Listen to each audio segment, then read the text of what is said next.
지난 한 주간 장마 소식이 있어가지고 일주일 내내 비가 온다 그래서 걱정을 많이 했습니다. 그죠? 그런데 또 오늘 또 비가 온다 그래서 걱정이 되더라고요. 오늘 행사가 있는데. 그런데 다행히 비가 그렇게 많이 오지 않고 오늘도 전혀 오지 않고 이렇게 해가 살짝 나는 걸로 봐서는 이따가 행사할 때도 괜찮을 것 같아서 참 다행입니다. 근데 또 내일부터는 또 계속 비 소식이 있더라고요. 그렇죠? 기상 소식을 보면서 문득 그런 생각이 들었어요. 매년 여름에 장마가 안 온 적이 있었나요?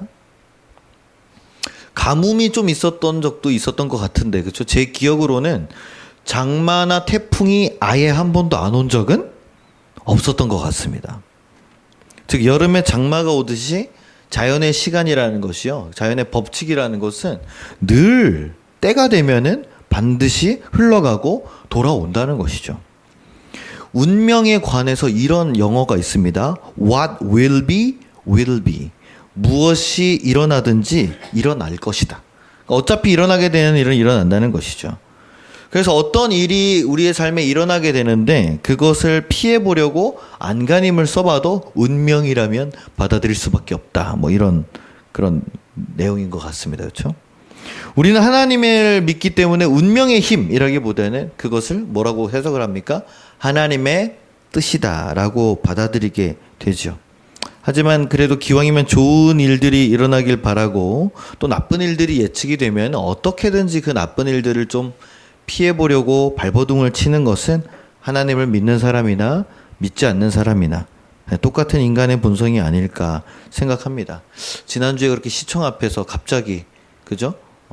네 사람이 또 이렇게 목숨을 잃고 그렇게 가는 모습을 보면서 어떻게 이런 일들이 그냥 막 일어나는 건가?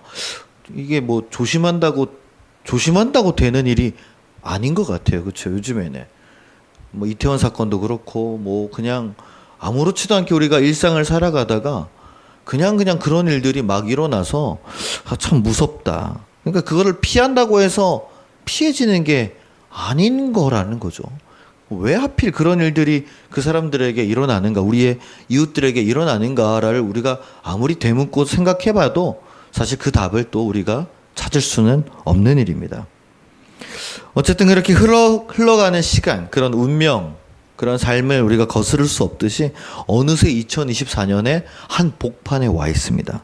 도대체 뭘 했다고 시간이 이렇게 빨리 지나가는가 싶지만은 그래도 뭔가 해내온 중간에 서 있는 지금 오늘 우리는 맥추감사주일로 예배를 드리고 있습니다. 매년 맥추감사주일이 오면 간단하게 설명을 드리고 있어요. 매년 드리고 있습니다. 매년. 여기 우린 청년들도 있지만 매년 드리고 있습니다. 맥추는 이스라엘 백성들이 그 해에 농사를 짓고 처음으로 보리를 수확하는 데에서 유래를 한 것입니다. 그래서 레위기 신명기에서는 77절 이렇게 불리기도 하고요. 부활절 이후에 제자들이 우리가 마가의 다락방에서 성령을 받았던 그 오순절 있죠. 이 오순절과 이 맥추감사주일이 사실은 겹치는 시간입니다. 똑같은 시간이에요. 그런데 이 절기가 교회로 넘어오면서 특별히 한국 교회로 넘어오면서부터는 오순절은 그대로 성령 강림절로 지키는데 이 맥추감사절을 빼기가 약간 애매해서 이 7월 첫 주에 1년 동안 상반기를 돌아보고 첫 감사를 하나님께 드리는 절기로 지키게 되었다라고 전해집니다. 우리가 오늘 읽은 이 신명기라는 성경은요, 전통적으로 모세가 기록했다라고 봅니다. 그러나 모세가 직접적으로 기록한 건 아니에요. 백성들이 모세가 했던 뭐 설교나 이런 율법들을 잘 듣고 구전으로 전해져 오던 그런 내용들을 레위 제사장 지파 사람들과 모세 자손들이 함께 정리해서 기록해서 이 후대에도 하나님의 명령을 잘 기억하고 순종하며 따를 수 있게 만든 책이죠. 그래서 이름이 뭡니까? 신명기. 하나님의 명령을 기록한 책이다. 그래서 신명기는 좀 무섭습니다. 맨날 따르라고만 돼 있어요. 이렇게 해라, 아니면 죽는다. 하여튼 이런 말들만 좀 많이 쓰여 있습니다. 전체적으로 이집트에서 종살이하던 이스라엘 백성들을 구원해내시고 광야의 길을 인도하시고 살려주신 그 하나님과 백성들의 언약, 그리고 믿음, 사랑과 순종을 담고 있는 거예요. 그래서 오늘 말씀 8장 1절에도 보면 뭐라고 시작합니까? 바로 명령에 대한 순종을 선포하고 있는 것이죠. 내가 오늘 명하는 모든 명령을 너희는 지켜 행하라. 하나님께서 이스라엘 백성들에게 하신 그 모든 명령을 지켜야만 너희가 살고 번성하고 약속한 그 땅에 들어갈 수 있게 될 것이라는 말씀이에요. 그 명령 중에는 오늘 이 맥추절을 지키라는 명령도 들어 있습니다. 출애굽기가 신명기보다 먼저 쓰여졌거든요.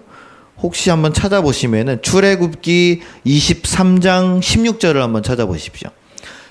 출애굽기 누가 제일 먼저 찾나 봅시다. 출애굽기 23장 16절. 제일 먼저 찾아서 읽으시는 분에게 기프티콘 쏩니다.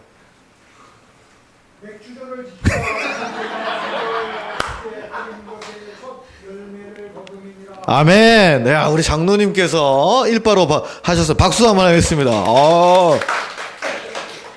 장로님 잘 들으시네요. 아직 정정하십니다. 네, 손도 빠르시고 그죠? 눈도 빠르시고 그죠? 보통 이게 장로님 연배되면 잘 안 보여서 이렇게 보실 수 있는데 빨리빨리 잘 읽으셨습니다. 뭐라고요? 맥추절을 지키라. 이는 내가 수고하여 밭에 뿌린 것에 첫 열매를 거둠이라 이렇게 써 있습니다.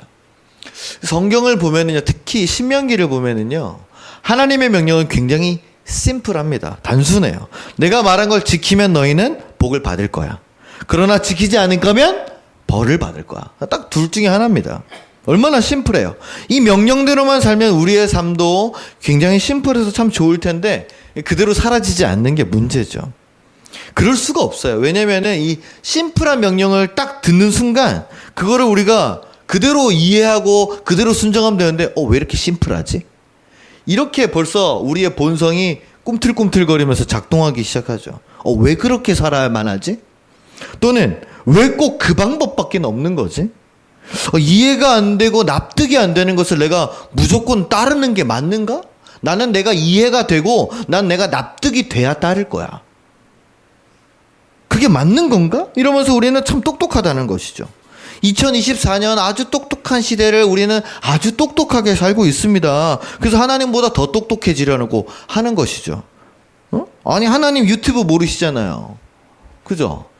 우리 MZ세대들에게 있어서 하나님 누굽니까? 전지전능하신 유튜브 아닙니까? 세상에 안 가본 곳이 없고 세상에 없는 말이 없고 세상에 없는 영상이 없고 모든 게 있는 유튜브.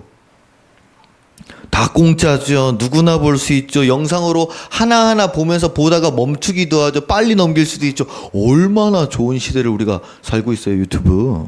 안 보시는 분 없잖아요. 그죠? 얼마나 좋아요. 근데 하나님의 말씀은 하나님의 명령은 무슨 말인지 잘 못 알아들을 때가 많아요. 분명히 성경 속에 나와 있는데도 그걸 꼭 그렇게 따라야 되냐는 생각이 너무 많다는 거죠. 아니, 이 모세 때 이 신명기가 기록된 게 언제입니까? 이게 기원 전인데. 기원 전이잖아요. 거의 뭐 3,500년 전의 이야기를 2024년인 지금 이야기하고 있으면은, 아이고, 지난달 이야기도 지금 맞지가 않는데, 그쵸? 그리고 말씀 읽고 기도하면은 하나님이 음성을 들려주신다고 하지 않습니까? 근데 언제 잘 들어보세요? 1년에 한두 번 듣기가 어려워요, 그게. 그죠? 내 주파수와 하나님 주파수가 딱 맞아떨어지는 시점이 되어야 좀 들리는데. 그러니까 이 하나님의 명령에 대해서 우리는 그대로 순종하지 못한다는 거죠. 내 생각과 기준이 항상 우선이라서 때로는 내가 정한 생각과 내 기준이 하나님의 명령보다 앞서거나 그 위에 존재하는 그런 우를 범하기도 합니다. 교만인 것이죠. 오늘 2절에 보니까 하나님은 이런 말씀하십니다. 기억하라. 뭘 기억할까요? 성도님들 지난 6개월 동안 지나오면서 어떤 일들이 가장 기억에 남으세요? 한 1분만 시간을 드릴게요. 한번 생각해 보십시오. 지난 6개월 한번 떠올려 보십시오. 무슨 생각이 나나, 뭐 했나. 근데 별로 기억이 안 나실 거예요. 그렇죠? 어젯밤에 뭐 하셨어요? 그게 제일, 인간은 최근의 기억을 가장 잘 기억합니다. 그죠? 어떻습니까? 지난 6개월 동안 어떤 게 바로바로 생각나세요? 그게 바로 떠오르는 그 기억이 좋은 기억입니까? 안 좋은 기억입니까? 뭐 둘 중에 하나일 수도 있는데 어쨌든 가장 먼저 떠오르는 기억이라는 것은 그 순간이 나에게 가장 큰 영향을 끼쳤던 일인 것이죠. 가장 큰 기쁨이든지 가장 큰 감동이든지 가장 큰 분노든지 가장 큰 슬픔이든지. 사실 기쁘고 행복한 경험이 많으면 좋습니다. 그죠? 그런 기억을 생각해 보면은 내가 힘들거나 지치거나 우울할 때 언제든지 그 기억을 어떻게 해요? 꺼내어 보면은 나에게 위로와 힘이 되잖아요. 그렇죠? 그러나 반대의 기억이라면요? 아주 불쾌하고 아주 기분이 나쁘고 더럽고 막 분노하고 그랬던 기억들. 그럼 생각도 하기 싫어서 그 기억들은 꽁꽁 숨겨놓고 마음속 가장 깊은 곳에다가 감옥 같은 곳에 넣어놓고 그 위에 몇 톤이나 되는 문을 겹겹이 넣어서 절대 못 빠져나오게 아마 할 겁니다. 그런데 하나님이 오늘 백성들에게 기억하라고 하는 명령은요, 두 번째 기억이에요. 정말 떠올리고 싶지 않은 기억이에요. 그게 뭐냐면 40년 동안 네가 광야길을 걷게 하신 거를 기억하라는 거예요. 이건 좀 너무하지 않습니까, 여러분? 하나님께서 이집트에 10번의 재앙을 내려서 그 원수 같았던 이집트 사람들을 다 굴복시키고 결국에는 이스라엘 백성들이 이집트를 해방해서 나왔던 그런 기억이면 얼마나 좋겠어요. 이것을 기억하라. 얼마나 좋아요. 또는 홍해 앞에서 뒤에서 이 이집트 병사들이 막 쫓아와가지고 죽게 되었을 때 모세가 탁 내리쳐가지고, 그죠? 홍해를 가르고 거기를 건너갔던 그런 순간을 기억하면 얼마나 좋아요. 그런데 하나님은 그 말씀하지 않고 40년 동안 광야를 헤매었던, 요즘 말로 하면 정말 개고생했던 그 순간을 기억하라는 거예요. 우리 한국 남자들이 군대를 갔다 오면은, 우리 여기 최근에 군대 갔다 온 사람 있지만, 그렇죠? 뒤에 저 예비역 형들 다 있다. 저기 철이 형, 뭐 이렇게 상원이 형 다 노려보고 있다 지금 다. 남자들이 군대 갔다 오면은 그렇게 죽을 때까지도 모이면 군대 이야기를 합니다. 야, 너 어디 있었어? 나 예비군대에 있었지? 그럼 차리가 옆에서 웃죠. 야, 난 휴가 한 번 나왔어. 야, 그럼 끝나는 거죠. 그죠? 그러면 정수는 뭐 했어? 나는 뭐 이렇게 통신병이라서 맨날 메고 다녔어. 그럼 예찬이 형 보면서 난 맨날 운전했죠. 이러면서. 그죠? 이런 얘기를 우리가 하지 않습니까?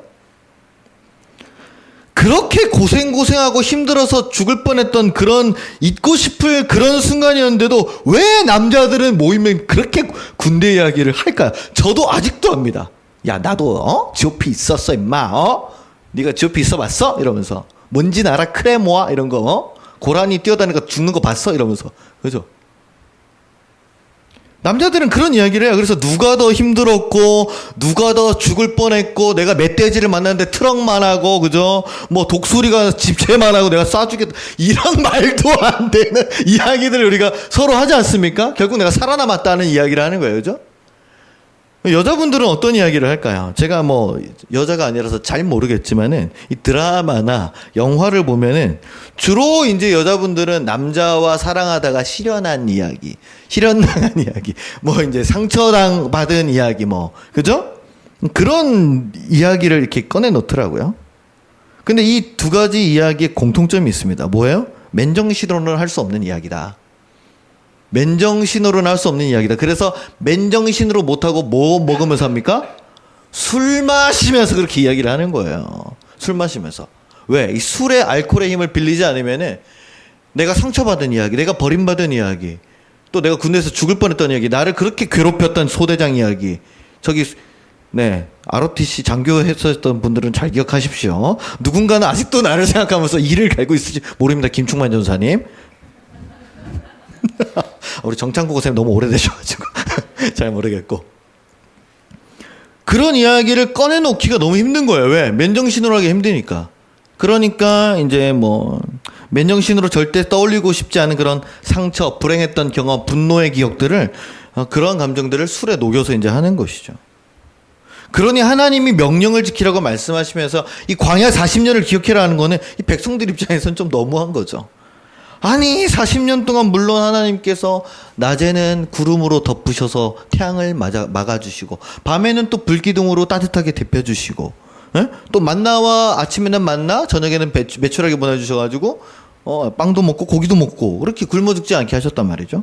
그런데 여러분 40년을 매일 그렇게 살았으면 그 좋은 기억은 아니지 않을까요? 그렇죠? 너무나 힘들고 어려운 시간. 근데 그걸 기억하라는 거예요.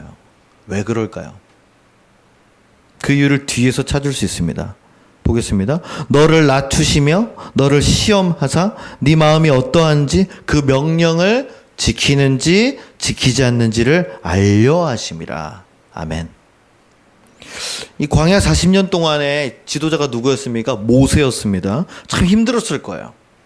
뒤에 이제 민수기라고 이제 이스라엘 백성들을 쭉 적어놓은 그 성경을 보면은 출애굽하고 1년 뒤에 인구수를 조사해서 기록한 내용이 나와요. 거기 보면은 1장에 20세 이상 싸움에 나갈 수 있는 남자의 수만 계산했을 때 60만 3,550명이라고 합니다. 그러니까 60만 명쯤 되는 거예요. 60만 명.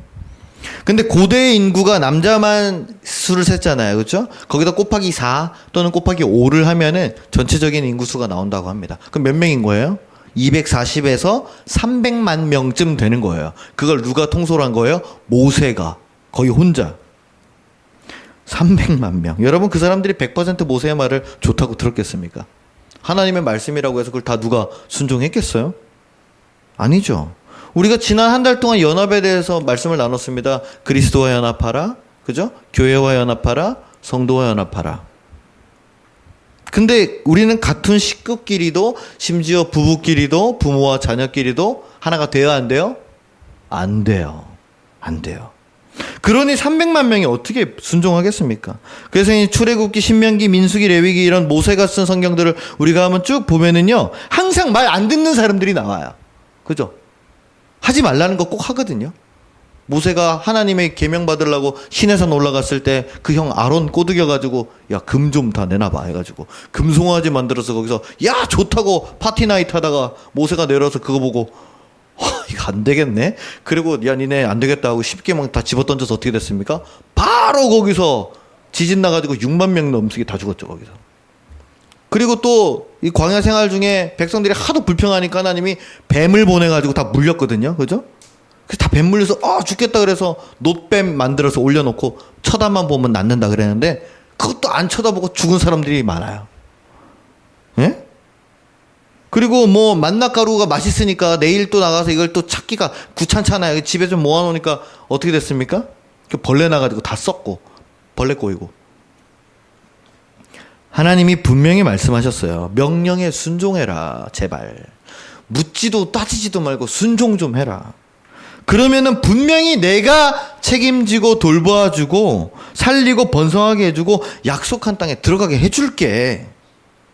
그런데 안 들으면은 벌과 저주를 받는다는 거예요.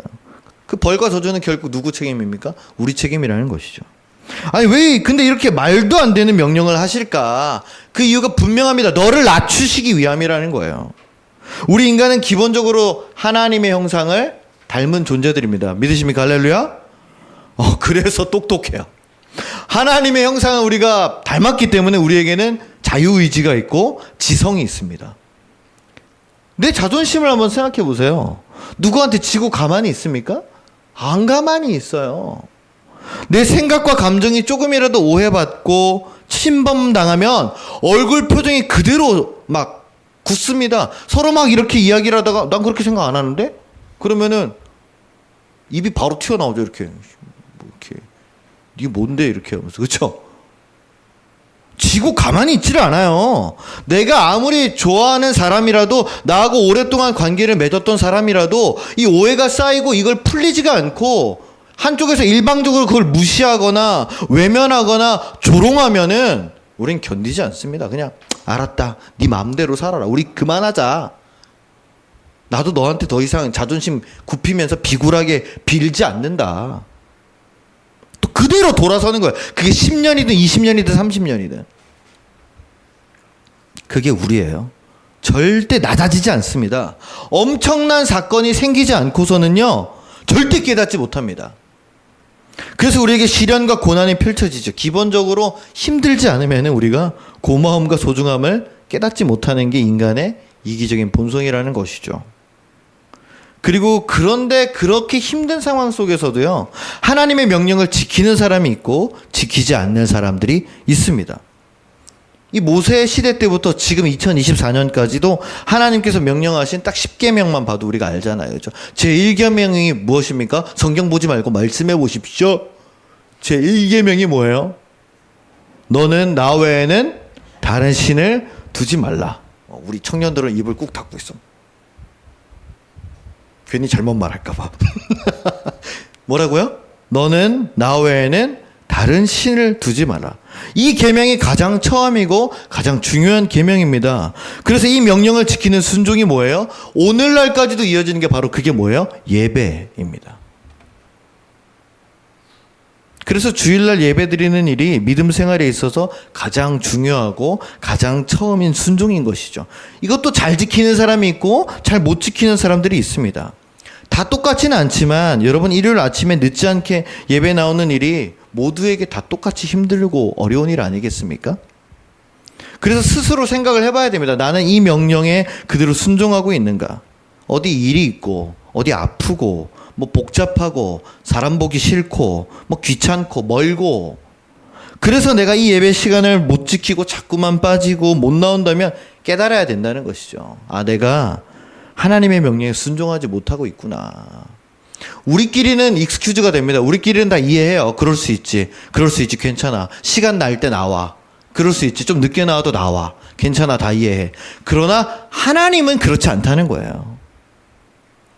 저한테 잘 보이려고 나오시는 거 아닙니다. 저한테 잘 보이려고 지각 안 하시는 거 아니에요. 누구한테요? 하나님께 하시는 거예요. 그거는. 정확하게. 깨달아야 됩니다. 내가 하나님의 명령에 순종하지 못하고 있다는 거. 하나님께서 직접 그를 시험하며 그 마음이 어떤지, 명령을 지키는지 지키지 않는지를 알려고 하신다는 거예요. 여러분 이 말씀이 무섭지 않습니까? 내 직장 상사가 내가 하는 거짓말을 다 알고 있으면서 물어보는 것도 무서운데 하나님께서 내 믿음을 다 들여다보시고 내가 하나님께 정말 순종하는지 안 하는지를 나의 고난과 시련의 순간을 통해서 시험하신다니, 아이고 그런 하나님이라면은 저는 그냥 안 믿고 포기하겠습니다. 요즘 젊은 사람들이 이런 얘기 많이 하죠. 요즘 그 젊은이들한테 또 유행하는 SNS가 하나 있습니다. 스레드라고 아주 그냥 글을 막 이렇게 쓰는 글이 있어요. 거기에 기독교를 비판하는 글들이 그렇게 많이 올라와요. 근데 누가 많이 쓰는 줄 압니까? 목사가 그렇게 많이 씁니다. 아니, 목사님들이 다 상처받은 거를 스레드에다가 쓰레기통처럼 다 쓰고 앉았어요. 그거 좀만 누르면 바로 자기 인스타로 넘어가는데 자기가 안 걸릴 줄 아는 건가? 저는 그런 거 안 올리고 그냥 하늘 사진만 이렇게. 거기 다 그런 걸 써요. 그러면서 뭐라고 하냐? 내가 조금만 잘못하면 벌 받고 하나님의 명령에 순종하지 않으면 지옥 가고 난 그런 기독교라면 난 더 이상 믿지 않겠습니다. 라는 글을 써요. 그럼 밑에 댓글이 막 몇백 개씩 달려. 맞아 맞아 이러면서. 그래요. 그런 생각이 든다면은 그렇게 떠나는 게 편할 수 있습니다. 그죠? 자기가 선택하는 거잖아요. 자기가 똑똑하니까. 그러나 하나님의 뜻은 CCTV처럼 우리를 24시간 동안 감시하면서 우리의 믿음을 계속 의심하고 흔들고 괴롭히는 게 아니에요. 그러면 그건 하나님이 아니죠. 그건 이상한 존재 아닙니까? 우리를 그럼 뭐하러 창조했어요? 그냥 내비두지. 3절에서 하나님의 뜻을 알 수 있습니다. 너를 낮추시며 너를 줄이게 하시며 나를 괴롭고 힘들고 배고프게 하셨지만 그러나 그대로 내버려 두시지 않고 하나님은 만나를 주셔서 먹게 하셨다는 거예요. 즉 우리가 모두 힘들고 괴로운 시간을 지났지만은 여전히 이 자리에 있는 것은 하나님의 공급하심이 있기 때문임을 우리가 믿음으로 고백하기 때문입니다. 할렐루야. 이런 믿음의 고백은 믿지 않는 사람은 절대 하지 못하는 고백입니다. 그래서 우리는 이 모든 것을 뭐라고 고백합니까? 모든 것이 은혜라고 고백하는 것이죠. 이런 우리의 모습을 세상 사람은 결코 이해하지 못하고 이해할 수도 없기 때문에 우리를 보면서 이렇게 얘기합니다. 아이고 저 바보 같은 사람들, 목사가 가스라이팅 해가지고 종교적 세뇌당해가지고 맨날 이렇게 나가가서 시간도 뜯어가, 돈도 뜯어가, 노동도 뜯어가, 그것도 모르고 그냥 다 하나님의 은혜라는 말로 그냥 은혜가 세뇌돼가지고 저렇게 바보처럼 그냥 살고 있구나. 예, 믿지 않는 사람들이 볼 땐 정말 그렇습니다. 여러분의 가족 중에 믿지 않는 가족들도 우리를 볼 때 그렇게 생각할 수 있어요. 그럼 우리는 다 바보처럼 살고 있는 걸까요? 여러분 삶에 하나님의 은혜로 고백되어지는 순간이 하나도 없습니까? 저는 그렇지 않습니다. 저는 지금까지 살아오면서 하나님께 받은 게 더 크기 때문이에요. 다시 한번 맥추감사주일의 의미를 기억해 봅시다. 맥추감사주일의 가장 큰 의미가 뭐라 그랬어요? 올해 한 해를 중간에 결산하면서 첫 감사를 발견하는 거라 그랬어요. 그렇죠? 이 첫 감사를 발견하기 위해서는 뭘 기억하라고요? 이스라엘 백성들이 40년 동안 광야 생활을 했던 걸 기억하라고 했어요. 그래서 한번 떠올려 봤습니다. 내가 가장 처음 2000년도에 부산을 떠나서 감리교 신학대학교에 입학했던 그 순간 나는 감사했는가? 아니요. 아니요. 우리 김현숙 전도사님 때문에 내가 갔거든요. 내가 왜 이 자리에 있는가? 정말 싫었어요. 내가 처음 신학생으로 아현중앙감리교회에서 우리 사촌형 밑에서 사역을 시작했을 때 나는 감사했는가? 아니요. 왜 사촌형이 하필 거기 있어가지고 내가 바로 1학년 때부터 바로 사역을 시작했는가? 5월인가 4월인가 바로 시작했어요. 내가 처음 만나교회에서 전도사가 되었을 때 감사했는가? 아니요. 교사들이 너무 셌어요.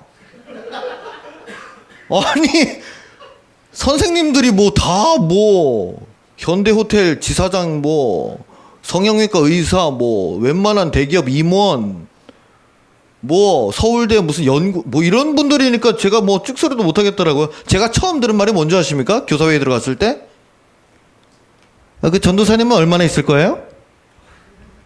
제가 처음 교사회의에 들어가서 들은 말입니다. 예. 아니요. 애들도 너무 많았어요. MG 요런 것들 280명씩 있었으니까. 나중에는 490명 됐고, 그렇죠.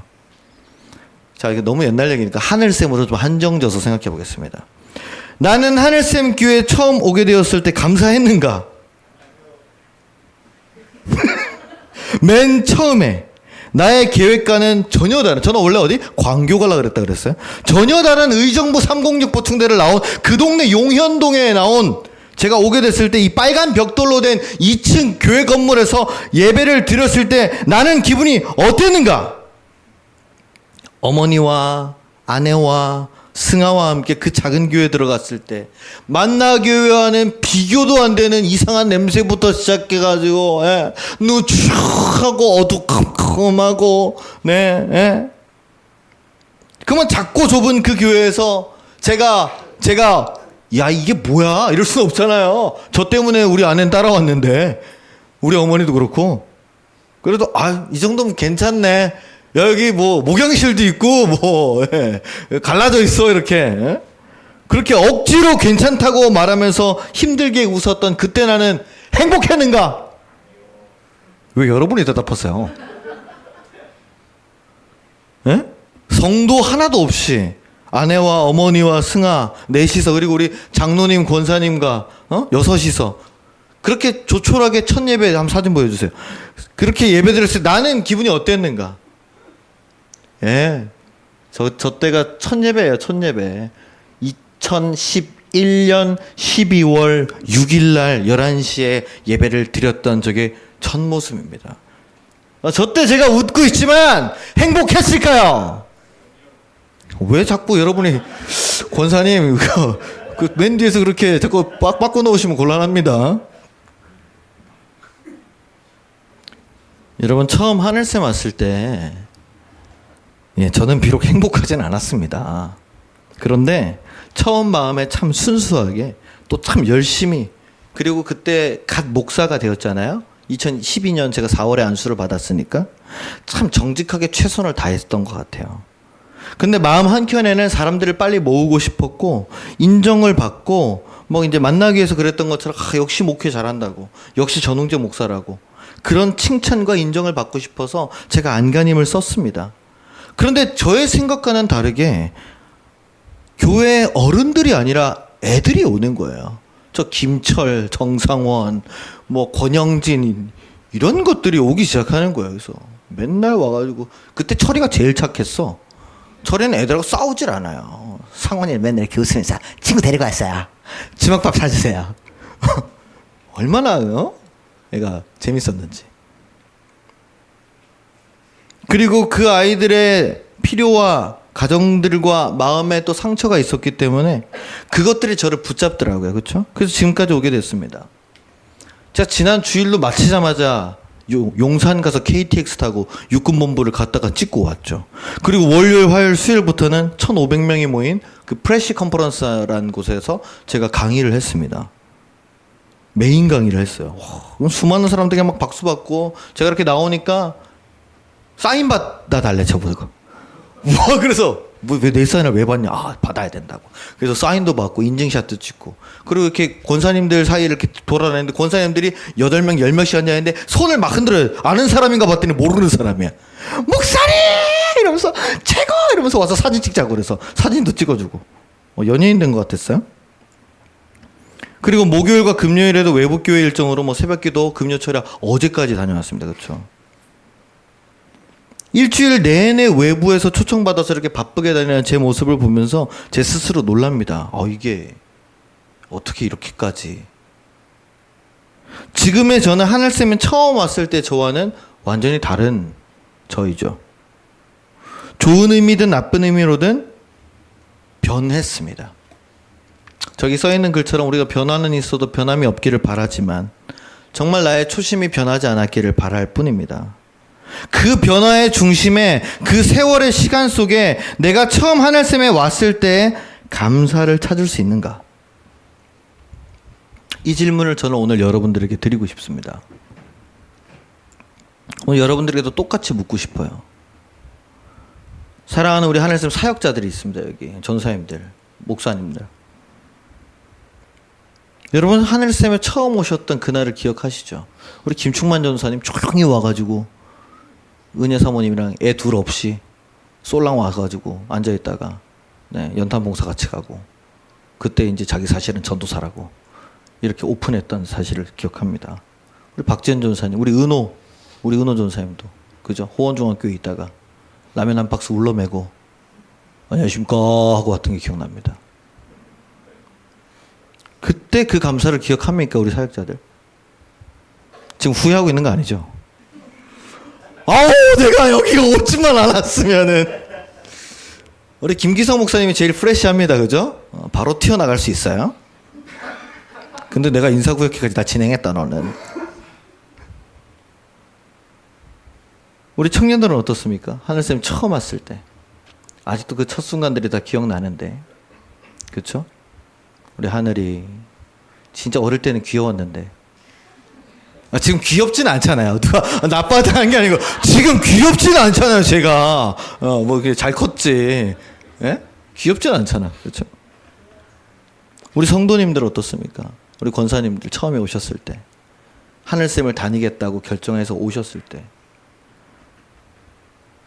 처음 하늘샘에 왔던 날을 되돌아봤을 때 다시 그날 그 순간이 돼도 여러분 하늘샘을 선택하시겠습니까? 저는 어떨까요? 제가 13년 전으로 돌아가서 만나교회를 떠나게 되었을 때 그때로 돌아간다면 다시 또 이 하늘샘 교회를 가겠다는 선택에 제가 순종할 수 있을까? 사랑하는 성도 여러분, 처음의 감사를 기억하는 게 중요합니다. 그래서 왜냐하면 하나님이 그 처음 사랑을 우리에게 늘 기억하라고 부탁하고 있어요. 그렇죠? 요한계시록에도 그렇잖아요. 그러므로 네가 첫사랑을 버렸나니 어디에서 떨어졌는지를 기억하라. 처음부터 쉽고 편한 게 어디 있습니까? 그렇죠? 처음은 다 어때요? 서툴고 어렵고 어색하고 불편하고 괴롭죠. 그래서 처음은 다들 열심히 살아내려고 애를 씁니다. 첫 직장 들어갔을 때 대충 하는 사람이 어디 있습니까? 이등병 때 대충 하는 사람 어디 있어요? 그죠? 일을 악물고 사람들한테 인정받고 욕 안 먹으려고 얼마나 직장에서 애를 쓰고 일을 합니까?